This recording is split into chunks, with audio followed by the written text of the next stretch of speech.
Conor McGregor draws strength from Katie Taylor's faith as White House training continues despite UFC suspension.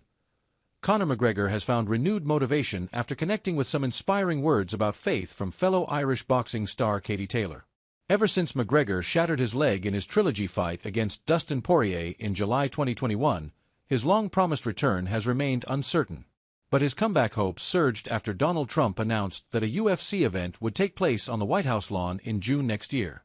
In response, McGregor even re-entered the UFC's drug testing pool to clear the required protocols. Things took a turn in October, however, when he received an 18-month suspension from the UFC's CSAD program.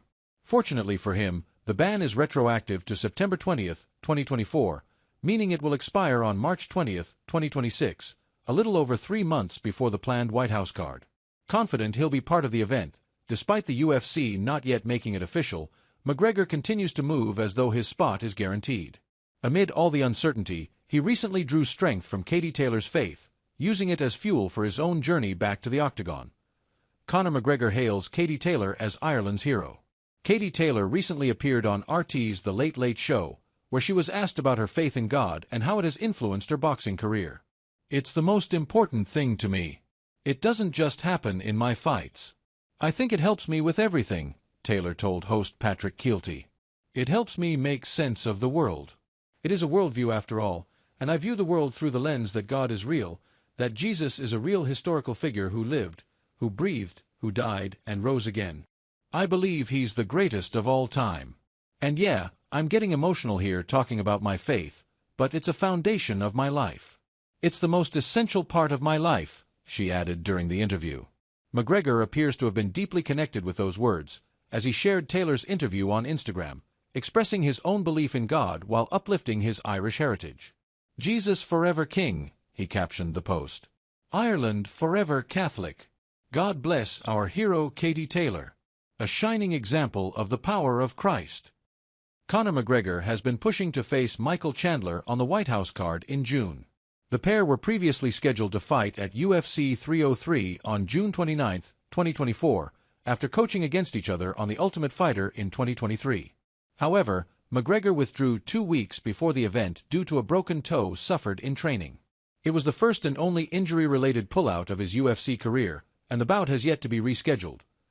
Meanwhile, Taylor recently revealed that she has tied the knot at the age of 39 with American real estate agent Sean McCavanagh. They first met when McCavanagh, an Irish-American, helped her buy a 5-bedroom apartment in December 2023. Regardless, coming back to McGregor, despite the uncertainty surrounding his next move inside the octagon, the 37-year-old continues to stay in fight-ready shape. Conor McGregor's coach says he is 100% for UFC White House. Conor McGregor's coach, John Kavanagh, says the former UFC superstar is fully committed to fighting at the UFC's planned White House event. Speaking on the Ariel Helwani show a while back, Kavanagh made it clear that Team McGregor is already operating as though the comeback is confirmed. "On our end, we're 100% in," he said.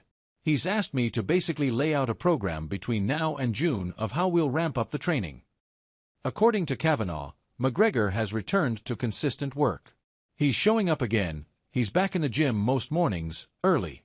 He's just having fun with it," Kavanagh added. The coach claimed that McGregor has been pushing hard behind the scenes, energized by watching the sport move on without him. While noting the final decision ultimately rests with the UFC as June inches closer, it seems Conor McGregor has turned to his faith for renewed motivation. Still, whether he ultimately secures a spot on the UFC's White House card remains uncertain. Do you think the UFC should give him the fight?